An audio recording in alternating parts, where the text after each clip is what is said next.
$1 बराबर 91 रुपए हो गया है। रुपया लगातार गिरता चला जा रहा है। रुपया गिरने को लेकर के इसको रोकने के लिए सरकार कदम क्यों नहीं उठा रही है? आप में से बहुत सारे लोगों के मन में ये सवाल आ रहा होगा कि आरबीआई या फिर गवर्नमेंट इस पर कोई एक्शन, कोई स्टेप क्यों नहीं उठा रही है? क्यों रुपया लगातार गिरता जा रहा है, रुपए की वैल्यू गिरती जा रही है? आज के टाइम पर $1 बराबर 91 रुपए हो गए हैं। 1947 में जब देश आजाद हुआ था तब $1 बराबर 4 रुपए हुआ करते थे और तब से स्थिति गिर रही थी। 2014 के बाद से तो यानी कि एनडीए गवर्नमेंट आने के बाद तो बहुत तेजी से रुपए की वैल्यू गिरी है। तो इस पर क्या कुछ कदम उठाए जा सकते हैं, लेकिन सरकार क्यों कदम नहीं उठा रही है? क्या अब की बार 100 पार करके ही मानेंगे मोदी जी?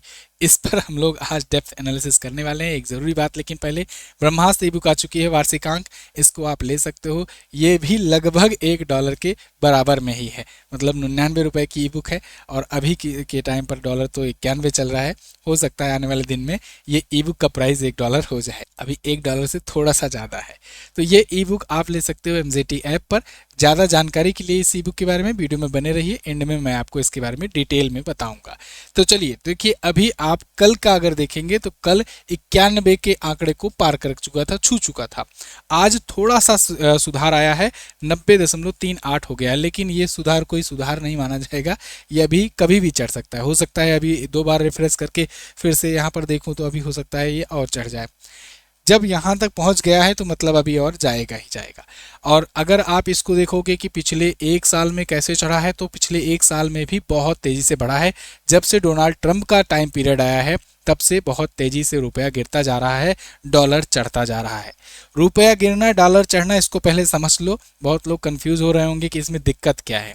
दिक्कत ये है कि आपकी वैल्यू, रुपए की वैल्यू जो है वो दूसरे के मुकाबले कम होती जा रही है। फिर रुपए की वैल्यू डिसाइड कैसे होती है?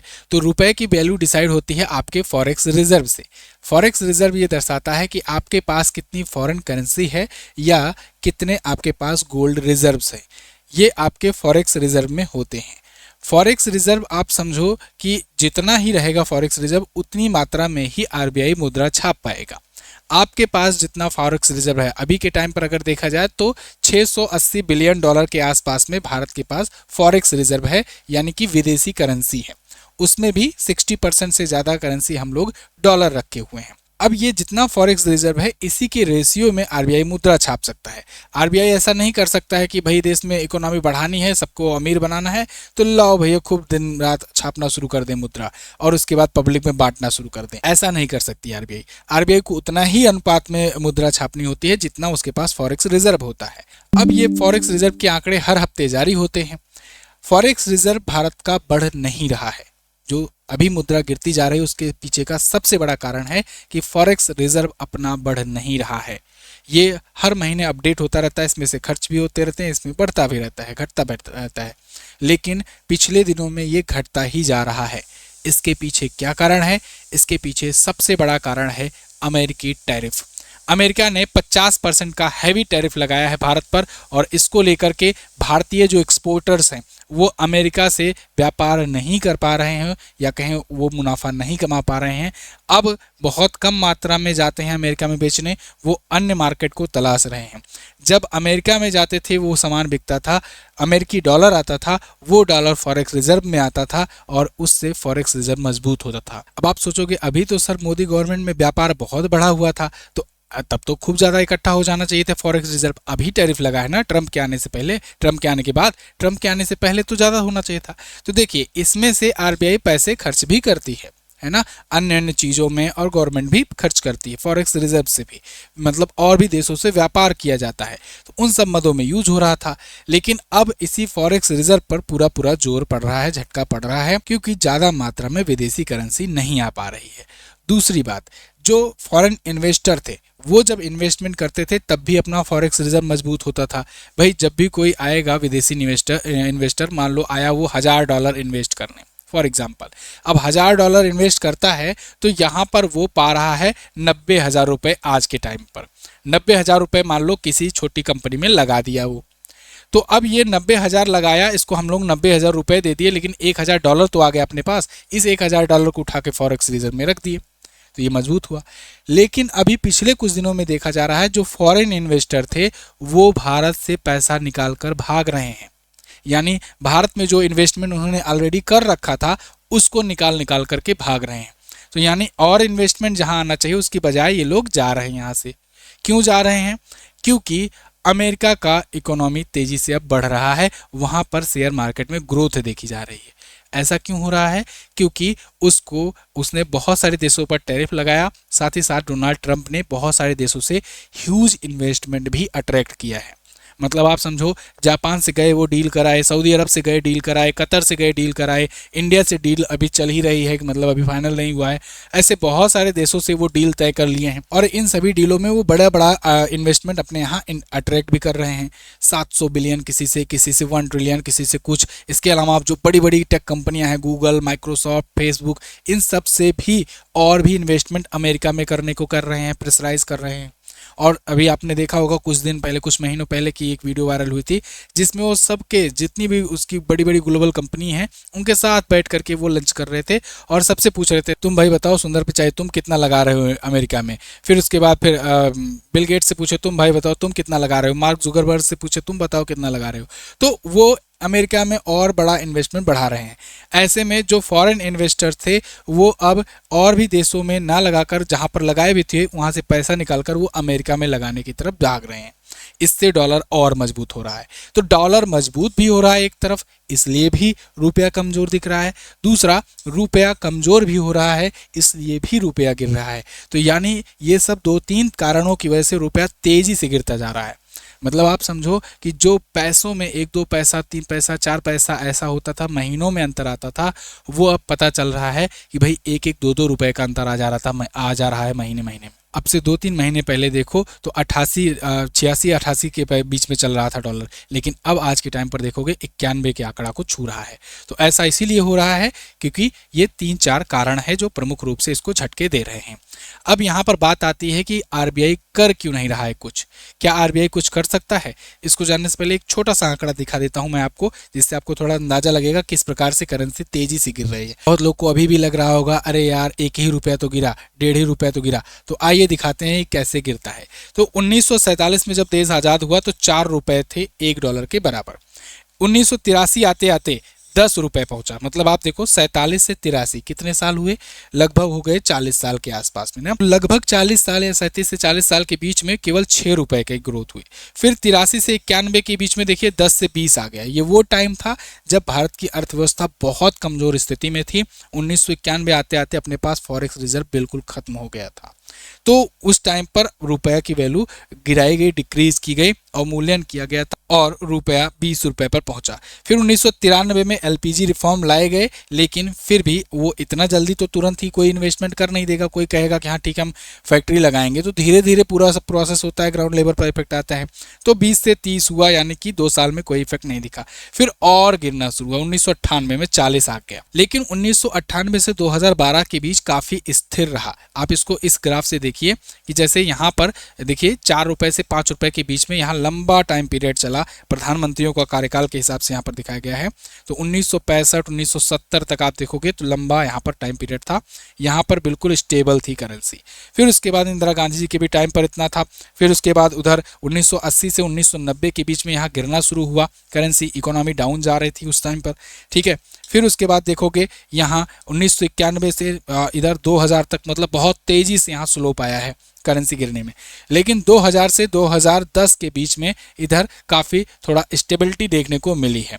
उसके बाद 2014 के बाद से पीएम मोदी के गवर्नमेंट के टाइम पर तेजी से गिरी है। ये स्लोप आप देख सकते हो, यानी 44 रुपए के आसपास से डायरेक्ट 89 रुपए 90 रुपए पहुँच गई है।